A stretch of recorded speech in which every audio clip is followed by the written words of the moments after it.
रसधमेश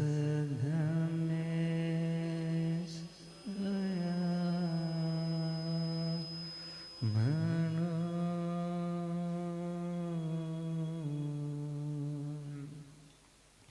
श्री महावीर प्रभु को मेरी वंदना।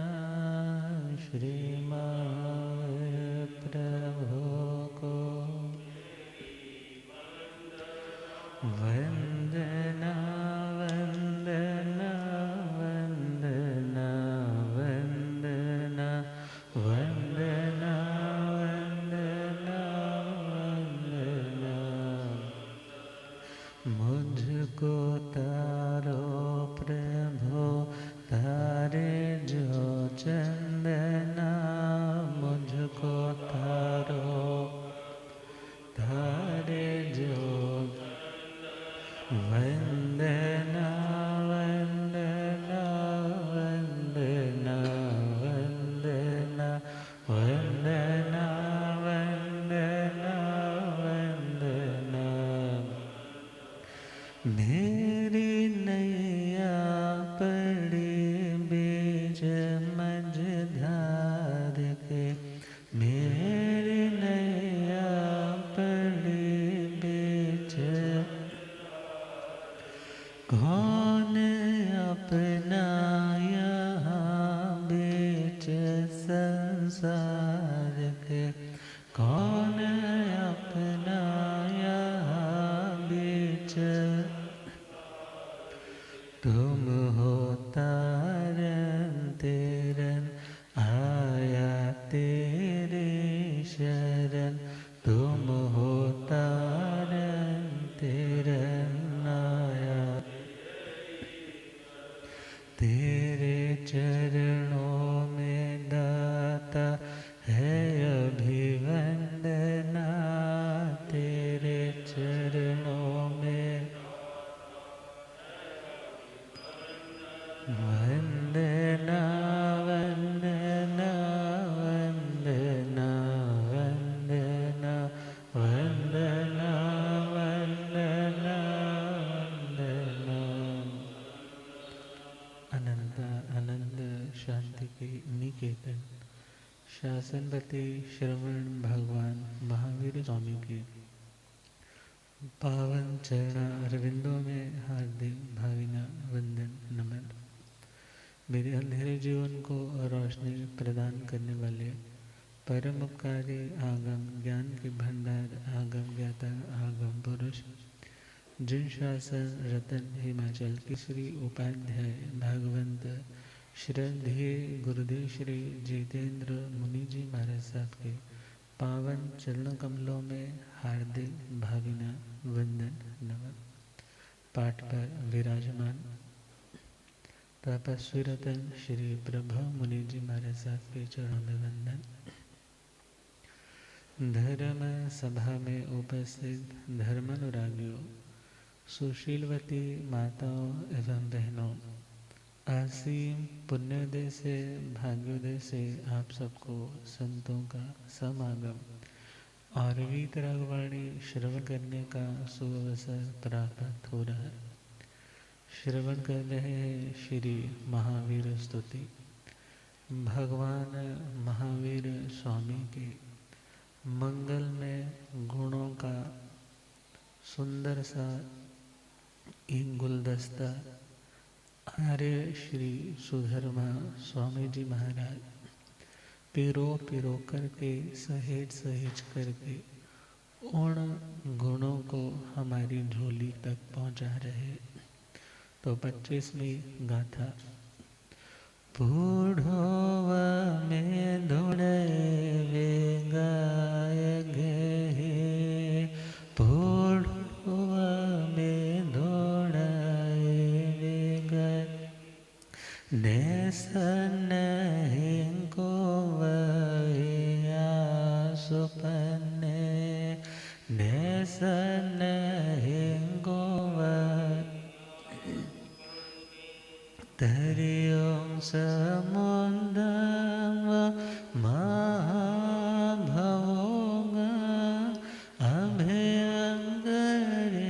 เ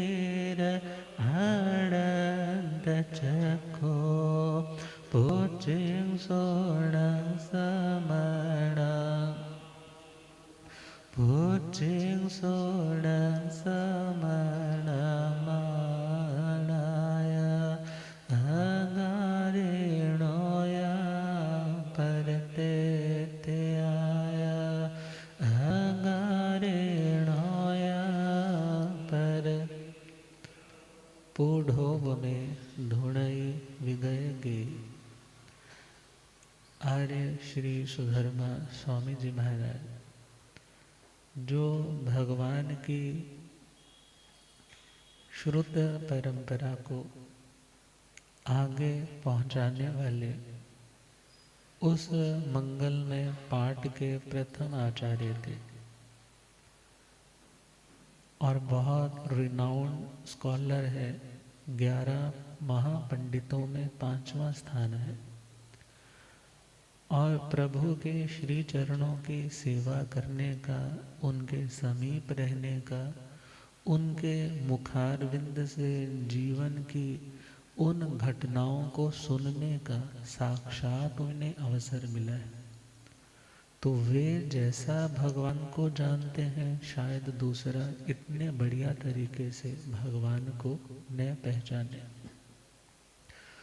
फरमा रहे हैं कि भगवान को तुम जानना चाहते हो तो तुम पृथ्वी को जानो।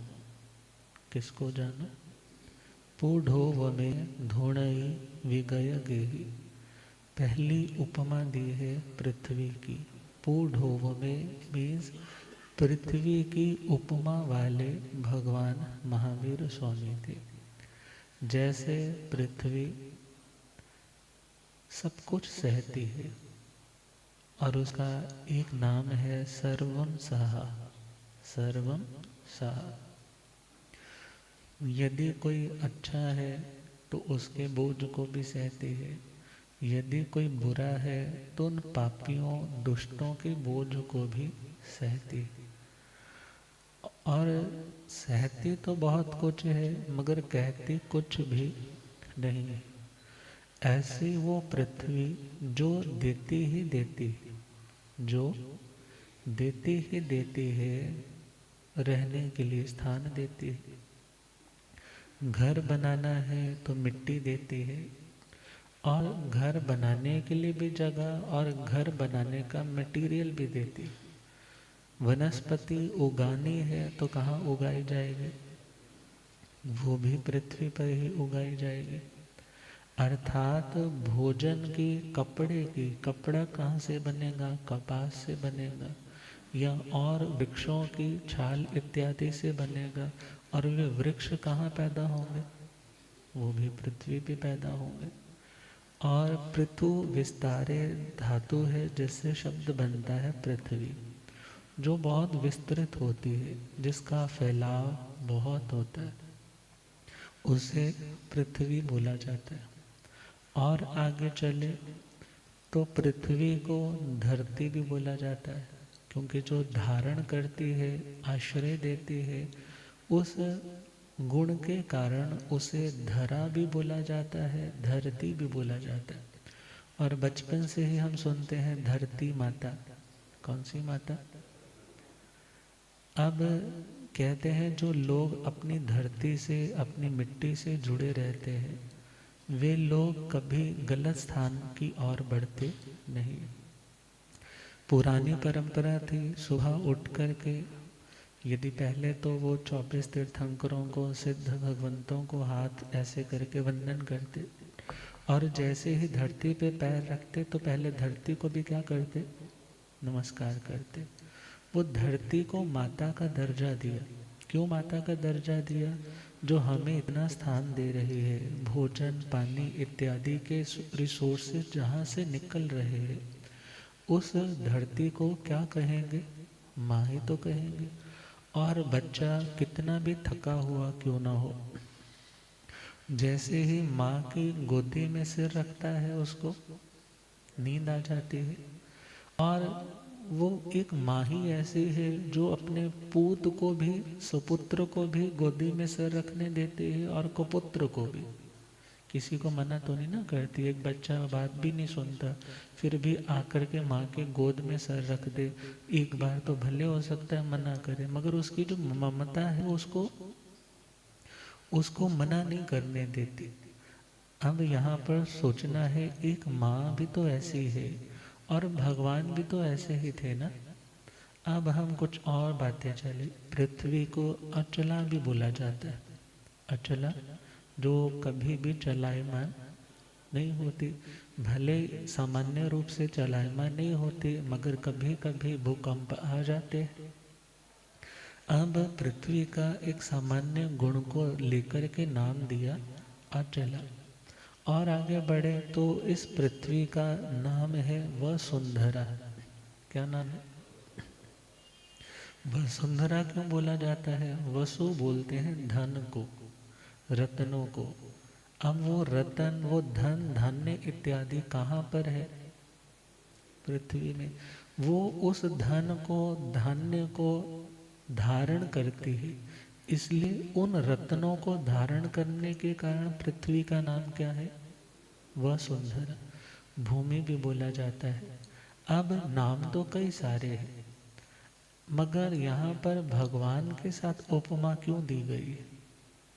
यदि हम 10वें कालिक सूत्र में चले तो वहाँ पर तो फरमाया है, पुढ़वी समय मुनि अविद्या आणे आणे आ कौहल्य जुए स भिक्षु। 10वें अध्ययन की 13वीं गाथा है, सद भिक्षु की।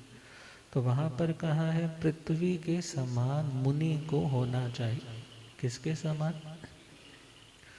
अब पृथ्वी के समान, अब यहाँ पर हम क्वालिटी वाइज देखें तो जैसे पृथ्वी बहुत विस्तृत होती है, ऐसे ही साधु के लिए संपूर्ण संसार ही अपने परिवार के समान होना चाहिए। उसके लिए 2-4 सिलेक्टेड लोग ही मेरे हैं ऐसा नहीं, बल्कि उसके लिए तो सारी सृष्टि किसकी है? मेरी है। मेरी में मेरा सभी के साथ मैत्री का संबंध है, मैं किसी को कष्ट नहीं पहुंचाऊं, ऐसी उत्तम भावना वाला मुनि होता है, पहली बात। और आगे चले तो जैसे उस पृथ्वी को विस्तृत होने के कारण पृथ्वी बोला जाता है, तो जिस व्यक्ति का सोचने का नज़रिया, जिस व्यक्ति का वे ऑफ थिंकिंग बहुत मल्टी डायमेंशनल होता है, जो बहुत दूर का सोचता है, जिसका विस्तार ज्ञान का, समझ का बहुत लंबा चौड़ा रहता है, तो उस व्यक्ति को भी पृथ्वी के साथ तुलना दी जाती। भगवान महावीर स्वामी कैसे थे? भगवान महावीर स्वामी, उनके लिए सारी सृष्टि उनके लिए पराई नहीं थी। वो तो इवन पृथ्वी काय के जीवों तक की भी रक्षा करते थे। आप काय की, तेजस काय की, वायु काय की, वनस्पति काय की और त्रस काय की। आगे बढ़े तो जैसे पृथ्वी विस्तृत, भगवान के ज्ञान का जो क्षेत्र है वो भी बेहद विस्तृत हो सकता है। हो सकता क्या, ये तो बड़ा सिंपल सा ट्रुथ है कि पृथ्वी की तो एक सीमा है, मगर भगवान के ज्ञान के विस्तार की कोई सीमा नहीं। और चले तो जैसे पृथ्वी सबका आश्रय स्थल बनती है, तो भगवान भी जो उनकी शरण में आ जाए, भगवान ने कभी किसी को दुत्कारा? भगवान ने कभी किसी को दुत्कारा नहीं। यदि गौशालक आया, भगवान ने उसको भी स्थान दिया, और यदि अर्जुन माली जैसा हत्यारा भी आया तो उसको भी अपने चरण शरण में स्थान दिया। अब माँ का कर्तव्य रहता है बच्चे को हित शिक्षा देना। भगवान ने वो हित शिक्षा अर्जुन माली को भी दी, और वैसे ही हित शिक्षा गौशालक को भी दी, मगर ये अपनी अपनी योग्यता है कि हमें कैसा बनना है, अपनी अपनी प्रारब्ध है कि हमें कैसा होना है। तो भगवान ने कभी अपनी ओर से कोई कमी नहीं रखी। भगवान तो न्यूट्रल होकर के, जैसे पृथ्वी हर व्यक्ति के लिए न्यूट्रल होकर के अपने सारे रिसोर्सेस उसे प्रदान कर देती है, ऐसे भगवान ने किसी को कुछ देने में कमी नहीं रखे, बल्कि गौशालक को भी बहुश्रुत बना दिया था। भले साधना काल में थे, मगर भगवान के श्री चरणों में रहते रहते कितना कुछ उसने पा लिया। भगवती जी सूत्र के अकॉर्डिंगली चले, जब भगवान से पूछा गया कि ये गौशाला क्या वास्तव में तीर्थंकर है, तो भगवान ने जब उसकी वो हिस्ट्री की मिस्ट्री रिवील की है, तो भगवान ने सारा बताया। और जब वो सुनक्षत्र सर्वानुभूति आकर के कहते हैं कि अरे जिन्होंने तुम्हें मुंडित किया, प्रव्रजित किया, जिन्होंने तुम्हें बहुश्रुत बनाया, तुम उन्हीं के उपकार को भुला करके उन्हीं के बारे में ऐसा गलत बोल रहे हो। मगर भगवान ऐसी कंडीशन में भी क्या थे? कांस्टेंट थे। और आगे बढ़े, जैसे पृथ्वी को अचला बोला जाता है, तो भगवान भी अपनी धर्म की मर्यादाओं से कभी भी चलायमान नहीं होते थे। भगवान कभी किसी भी कष्टमय परिस्थिति में भी डांवाडोल होते नहीं थे।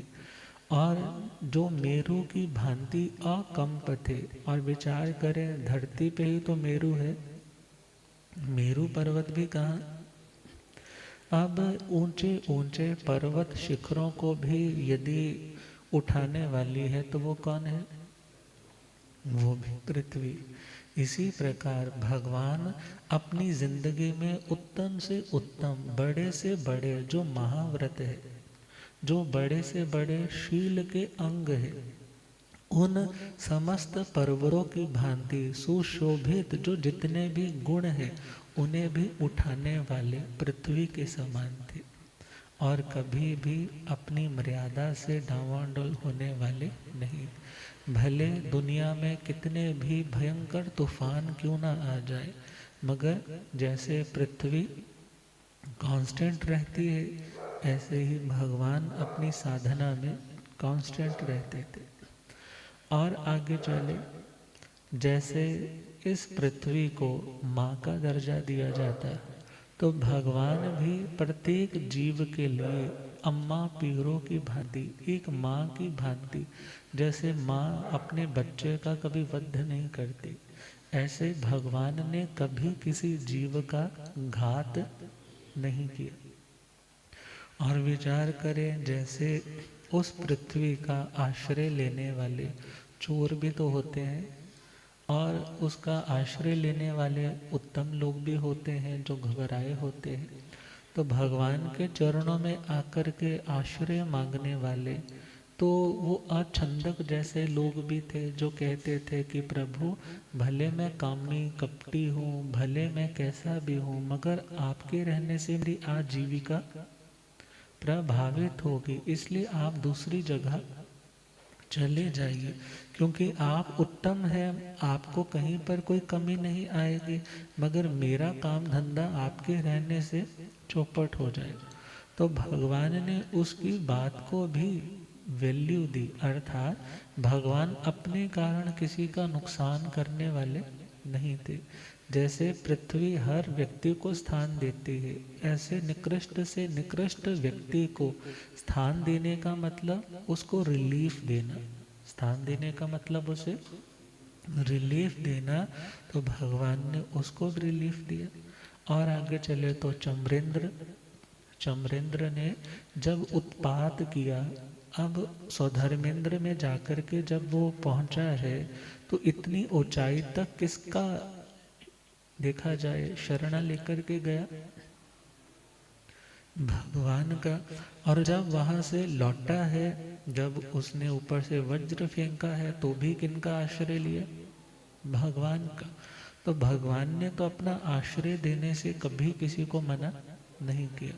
तो जो पृथ्वी की भांति सब कुछ सहते थे, और पृथ्वी को जैसे वसुंधरा बोला जाता है, रत्नों की जननी बोला जाता है, ऐसे ही भगवान की जिंदगी में उत्तम क्षमा थी, भगवान की जिंदगी में मृदुता थी, सरलता थी, संतोष था, ज्ञान था, दर्शन था, चारित्र था। ऐसे सर्वोत्तम रत्नों को भगवान धारण करने वाले थे। और आगे चले तो भगवान के जिन शासन में, भगवान के जिन शासन में, जैसे पृथ्वी बहुत विस्तृत होती है, ऐसे ही भगवान का जो शासन है वो भी कितना विस्तृत।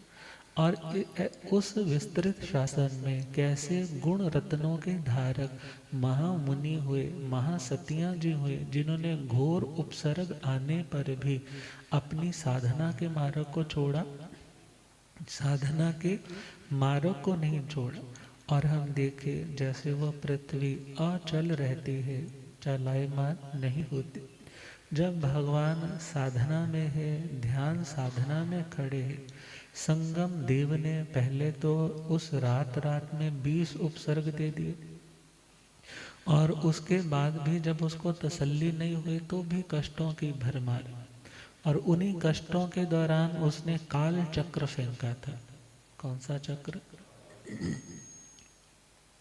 और वो काल चक्र कोई सामान्य नहीं, कई देखा जाए कई टनों के हिसाब से वो चक्र, और भगवान तो साधना में है। जब भगवान के ऊपर गिरा तो भगवान का शरीर उस धरती में घुटनों तक धंस गया था, मगर भगवान ने अपना ध्यान नहीं पाया, भगवान ने हेल्प के लिए हाथ नहीं उठाया, या उस चक्र को उठाने के लिए अपना कोई जोर भी लगाया नहीं, बल्कि जैसे पृथ्वी पर आप जो भी गिर दो वो तो उस हर परिस्थिति में शांत कांस्टेंट रहती है, हर परिस्थिति में वो स्टेबल रहती है। तो भगवान ने उस भयंकर उपसर्ग के आने पर भी अपनी साधना को अपने समय से पहले पारा नहीं। तो भगवान उत्तम गुणों के धारक थे। पूढ़ोव में धुनई विगय गई, जो कर्मों को धुनते थे, जिन्होंने वृद्धि को छोड़ दिया और जो किसी पदार्थ का संग्रह नहीं करते थे, जो आशु प्रज्ञ शीघ्रगामी प्रज्ञा के धनी थे, और ऐसे प्रभु तरियं समुद्धं महाभवोग, उन्होंने महाप्रवाह वाले इस समुद्र को पार किया। ऐसे अभयंकरे निर्भयता देने वाले वीर प्रभु महावीर स्वामी अनंत चक्षु अनंत ज्ञान चक्षुओं से युक्त थे। वीर प्रभु भगवान को कैसे जाने, वीर प्रभु भगवान उन जैसा बनने के मन में भी ठाने हो। वीर प्रभु भगवान को उन जैसा बनने के मन में, आर्य सुधर मान जी से पूछे श्री जम्बो, आर्य सुधर मान कृपा करो स्वरूप प्रभु का जाने। वीर प्रभु भगवान को कैसे उन जैसा बन। जो व्यक्ति हर परिस्थिति को सहने की क्षमता रखे उसे सहिष्णु बोला जाता है। उसे क्या बोला जाता है? सहिष्णु। सहिष्णु भूमिवत याना सत कर्म धुनते, शीघ्रगामी प्रज्ञा केवल संतुष्टि को चुनते। सहिष्णु भूमिवत याना सत कर्म धुनते, शीघ्रगामी प्रज्ञा केवल संतुष्टि को। जन्म मरण के भवसागर प्रवाह को पार किया, महाभयंकर वेग को लांघा, भय को मार दिया। जन्म मरण के भवसागर प्रवाह को पार किया, महाभयंकर वेग को लांघा, भय को मार। अनंत ज्ञान चक्षु से भगवन सब जाने, अनंत ज्ञान चक्षु से भगवन उन जैसा बनने के मन में भी ठान हो।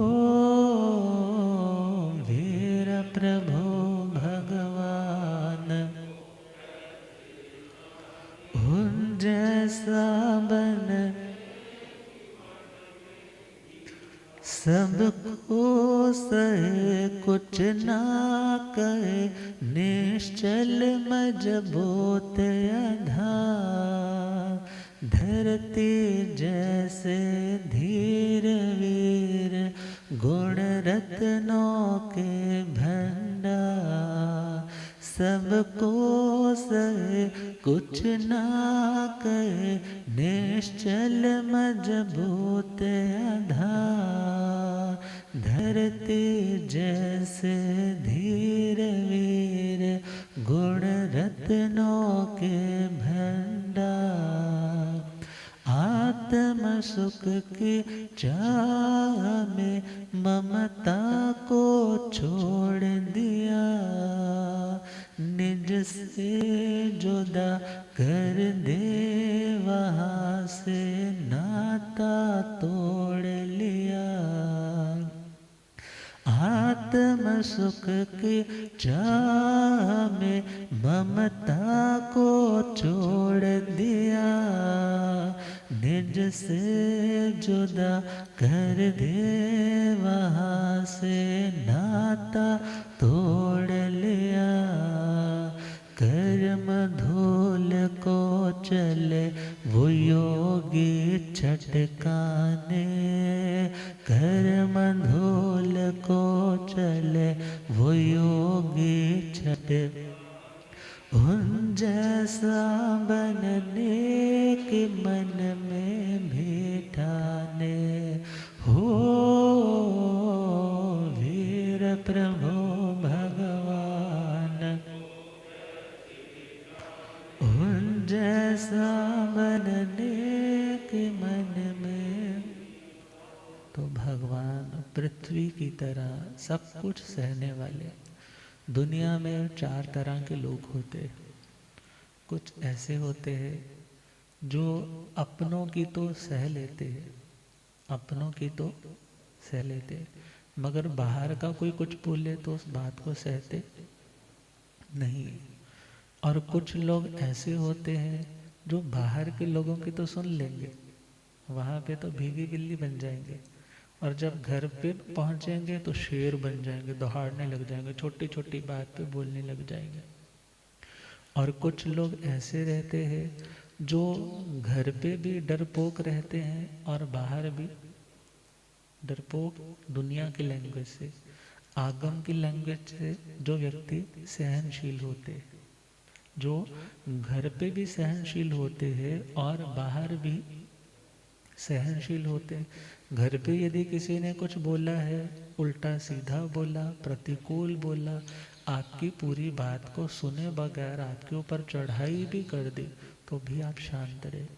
और यदि बाहर भी किसी ने, सपोज करो आपने तो गाड़ी ठीक पार्क की थी, मगर आपके ऊपर ही सामने वाला चिल्लाने लग पड़ा, मगर ऐसे टाइम में भी आप क्या हो गए? शांत हो गए।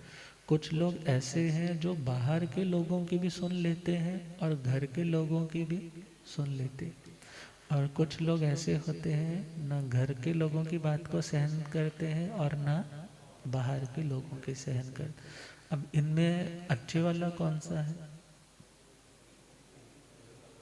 अच्छे वाला तो वही है ना जो घर के लोगों की भी सुन ले और बाहर के लोगों की भी सुन ले।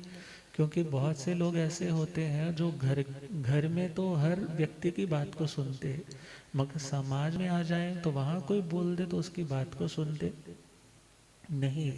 और कुछ लोग समाज में आते हैं तो उनका रुतबा, उनकी शालीनता, इतनी मॉडेस्टी होती है, देखने वाला कहता है अरे इसमें इतनी विनम्रता, मगर जैसे ये घर पहुंचते हैं तो सारा आकाश पाताल एक कर देते हैं, गलती निकलनी चाहिए। और कुछ लोग घर पे भी शांत है और बाहर भी शांत है, और कुछ ना घर पे शांत है और ना बाहर शांत है। तो पृथ्वी कौन सी कैटेगरी में आएगी? बोलो, पृथ्वी कौन सी कैटेगरी में आएगी? आप इंडिया वाली पृथ्वी पे यदि कुछ जोर से फेंको तो यहाँ वाली पृथ्वी भी कुछ नहीं बोलेगी। अमेरिका वाली पृथ्वी पर जाकर के कुछ फेंको तो वो भी आपको कोई रिएक्ट। अब भगवान कैसे थे? भगवान यदि आर्य क्षेत्र में थे, यहाँ पर विचर रहे थे, और लोगों ने यदि उन्हें नहीं समझा, संगम ने उन्हें कभी चोर सिद्ध किया, कभी उनको दुराचारी सिद्ध करने की कोशिश की, और कभी उनके गले में फांसी का फंदा बांधा जाता, मगर भगवान का ऐसा पर साधना का बल कि 7 बार फंदा बांधते हैं, 7 बार टूट जाता है। फिर उनको सोचने पे मजबूर होना पड़ता है, अरे ये तो कोई उत्तम आत्मा है। यदि वो अनार्य भूमि में गए और लोगों ने यदि भगवान को पत्थरों से मारा, बाल खींच करके नीचे धरती पे पटक दिया, अपने खूंखार कुत्तों को पीछे लगा करके पिंडलियां चुमा दी, मगर भगवान उस स्थिति में भी कैसे रहे? शांत रहे। अब घर के लोग यदि कुछ बोलते हैं, अरे अपने एरिया वाले वो कुछ वेदना देते हैं, तो भी शांत थे। और जिन बेचारों को कुछ पता ही नहीं है, वो कर्म ऐसा उदय भाव है कि उनमें तो इतनी उदंडता है कि वो किसी साधु को बख्शते नहीं। और भगवान से जब पूछते तुम कौन हो, कहाँ से आए हो, भगवान मौन रहते तो और इरिटेट हो जाते। तो भगवान ने तो यहाँ भी सहा और आगे भी सहा। और सहना 2 तरह से होता है, क्योंकि परिसह भी 2 तरह के होते हैं, अनुकूल वाले और प्रतिकूल वाले। अनुकूल वाला मीन्स लोग ऐसे भी हैं जो धरती को माँ मानते हैं, जो धरती पे मस्तक रगड़ते हैं, जो धरती पे फूल इत्यादि भी चढ़ाते हैं कि ये तो हमारी देवी है, ये तो माँ है। अब उस पृथ्वी पर आप फूल चढ़ाओ तो भी वो पृथ्वी कुछ नहीं कहते, और यदि उसके ऊपर आप बड़े बड़े हल लेकर के, कुदालियाँ लेकर के चलाओ तो भी वो पृथ्वी किसी को कुछ नहीं कहती।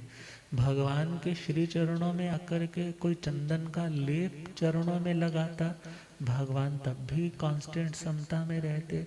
और यदि भगवान के चरणों पे कोई खीर पकाता, भगवान तब भी शांत रहते। तो पृथ्वी के समान भगवान महावीर स्वामी थे, जो सब कुछ सहते थे और किसी को कुछ भी कहते नहीं थे। और कुछ लोग ऐसे होते हैं कि जो सहना तो जानते हैं मगर सहते नहीं है। वो जानते हैं सहने का फल मीठा होता है, मगर सहते नहीं है। और कुछ लोग ऐसे हैं जो सहते तो है मगर ज्ञान पूर्वक नहीं सहते। कैसे नहीं सहते? वो तो इसलिए सह रहे हैं कि आज कोई दूसरा चारा नहीं है, आज उस व्यक्ति का मुकाबला करने की शक्ति मेरे अंदर नहीं है, इसलिए उस चीज को सह रहे। और कुछ लोग ऐसे हैं जो इसलिए सहते हैं क्योंकि वो जानते हैं मेरे कर्मों की निर्जरा हो रही है। प्रतिकूलता आती ही तब है जब हमने किसी की जिंदगी में प्रतिकूल बिहेव किया होता है, और यदि वो आज रिवर्स होकर के मेरी जिंदगी में आया है तो हे आत्मा, तुझे शांति से उसका मुकाबला करना है। आया हुआ सदा नहीं रहेगा, मगर यदि आए हुए को नया ऑर्डर भेज करके रवाना करोगे तो नया ऑर्डर लेकर के वो पुनः दोबारा से डिलीवरी करने के लिए फल की जरूर आएगा। मगर जो आत्मा भगवान की तरह, पृथ्वी की तरह शांत रहना सीख जाता है, हर परिस्थिति में अपने कर्म का भुगतान समझ करके आगे बढ़ने की भावना से हर किसी को माफ करना सीख लेता है, तो भगवान की तरह ही वो फिर उस पृथ्वी को भी लांग जाता है। कौन सी पृथ्वी? सिद्धशिला भी क्या है? सिद्धशिला भी क्या है? वो भी पृथ्वी है। हम जिस छत पर बैठे हैं ये रतन प्रभा पृथ्वी की छत है। और जो आत्माएं पृथ्वी की भांति शांत हो जाती है, सहनशील हो जाती, फिर तो वो सिद्धशिला पृथ्वी को लांग करके भी लोकाग्र तक पहुंच जाती।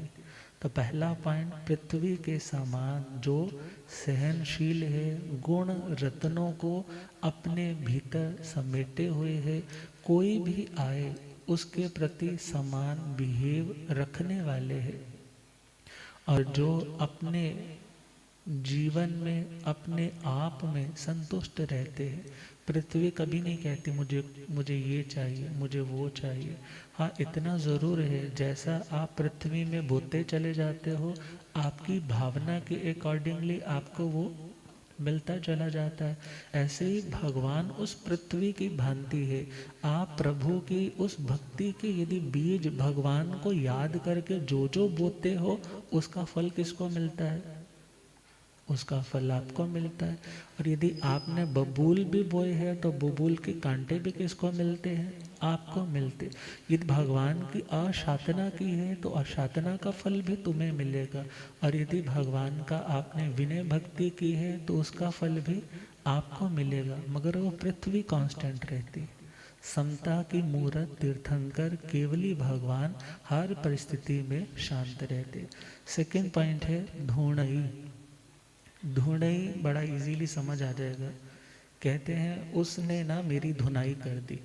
कहेंगे नहीं महाराज ऐसे नहीं बोलो, ये बोलो मैंने उसकी धुनाई कर दी। चलो खैर, धुनाई कर दी मतलब बोलते ना बहुत धोया उसको।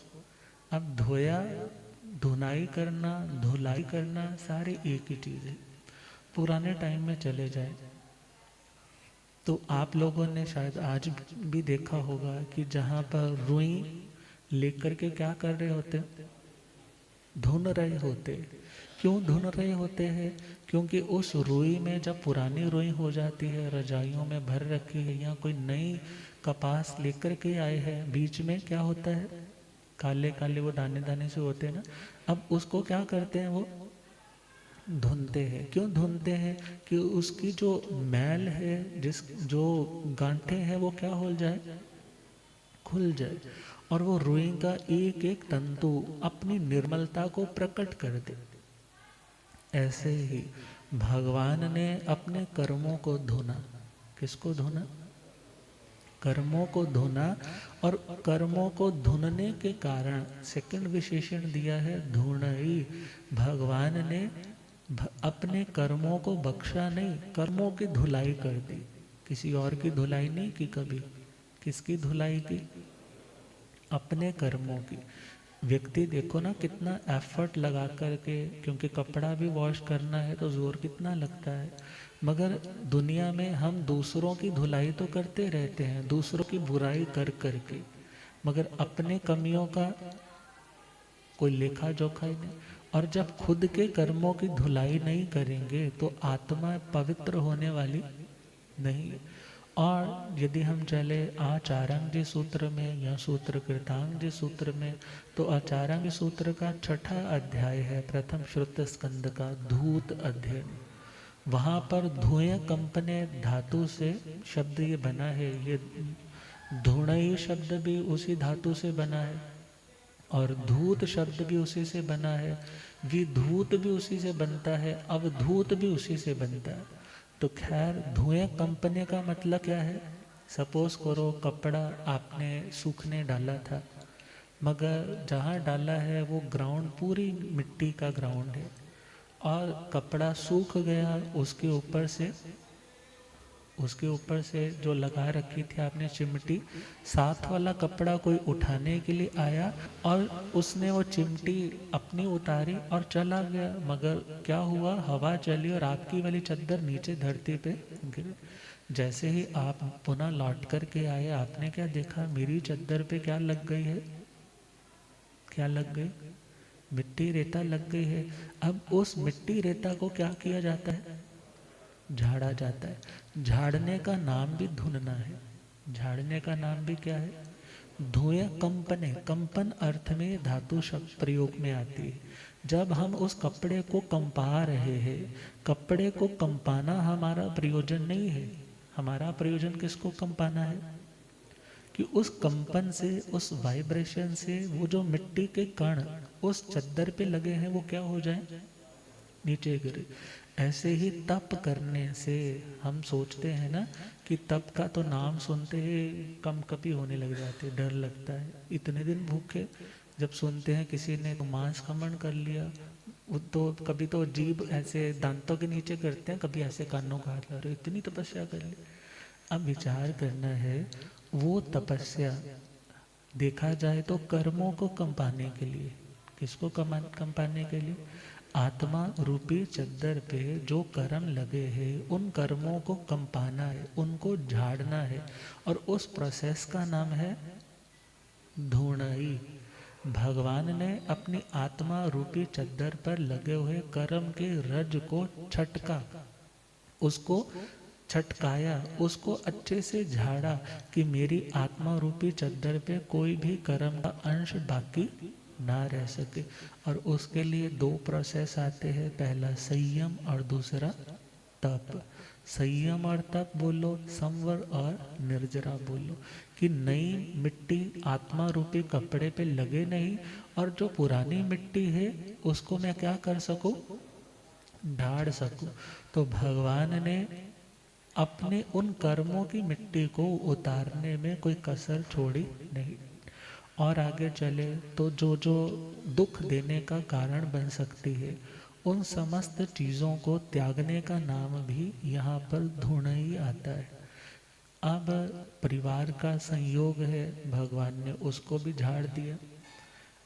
प्रभु के जीवन में अनुकूलता प्रतिकूलता हर प्रसंग आया, मगर भगवान ने अनुकूलता के टाइम राग को झाड़ा और प्रतिकूलता के टाइम द्वेष को झाड़ा, कि मुझे इन परिस्थितियों के प्रति कुछ भी ऐसा सोचना विचारना नहीं है। और झाड़ना किसके लिए, निर्मलता के लिए। किसके लिए, और निर्मलता किसके लिए, प्रसन्नता के लिए। क्योंकि जो कपड़ा साफ सुथरा होता है उसको देख करके भी प्रसन्नता होती है, पहन करके भी प्रसन्नता होती है। और जहाँ पर कपड़ा व्यक्ति का बहुत मिट्टी इत्यादि से भरपूर है तो खुद को अंदर से बेचैनी भी होती है। ये सामान्य बात कर रहे हैं। और इसी प्रकार जब आत्मा कर्म रूपी रज से भरी हुई है तो उस आत्मा को भी बेचैनी होती है, मगर जब वो कर्म रज हट जाती है तो आत्मा का प्रसन्न स्वरूप सामने आ जाता है। और एक पुराना भजन चलता था कि जैसे एक धोबी कपड़ों को धोता है, धोबी कपड़े को धोता है ना, तो ऐसे ही एक शिष्य गुरु महाराज से भगवान से अर्जी करता है कि हे प्रभु, मेरे अंदर इतनी ताकत नहीं है कि मैं अपनी आत्मा को साफ कर सकूं, मगर आप कृपा करो। धो दे महाराज, पाप साडे अंदरां दे। धो दे महाराज, पाप साडे। सुन ले गरीब नवाज, पाप साडे अंदरां दे। सुन ले गरीब नवाज, जो धोबी कपड़े नो धोवे, जो धोबी खुम्ब चढ़ाओंदे मैल नो खोवे, खुम्ब चढ़ाओंदे मैल नो। ओदा है तो दे सरताज, पाप साडे अंदरां दे। ओदा है धो दे महाराज, पाप। असी हाँ पापी पाप कमांदे, असी हाँ पाप कमांदे नहीं शर्मांदे, पाप कमांदे नहीं। उल्टे ने सारे साडे काज, पाप साडे अंदरां दे। उल्टे ने सारे साडे काज, पाप साडे। धो दे महाराज, पाप साडे। उतोता असने में धर्मी, उतोता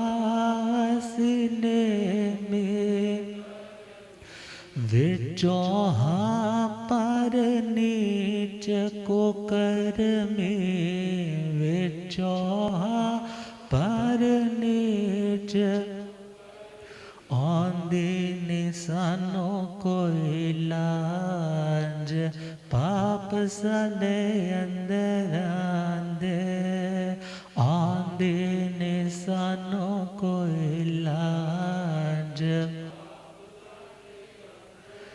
जन्म जन्म दी मैल जमी है जन्म जन्म काम क्रोध दी नहीं कमी है काम क्रोध दी नहीं उठ दी है हर वेले खाज पाप साडे अंदर आंदे उठ दी है हर वेले खाज पाप साडे धो दे महाराज पाप साडे मूर्ख हाँ असी बड़े अनाड़ी मूर्ख हाँ असी बड़े हमें दी सानो लगे बीमारी हमें दी सानो लगे सुन दी ना गुरा दी आवाज पाप साडे अंदर आंदे सुन दी ना गुरा दी आवाज पाप साडे धो दे महाराज वाणी तो हाडी अमृत वर्गी वाणी तो हाडी अमृत सुन सुन के दुनिया तर दे सुन सुन के तारण तिरण जहाज पाप साडे अंदर आंदे तारण तिरण जहाज धो दे महाराज पाप साडे सुन ले गरीब नवाज पाप साडे अंदर धो दे महाराज गुरुदेव पधारे हैं हो रब मेरा सतगुरु बन के आया मैनो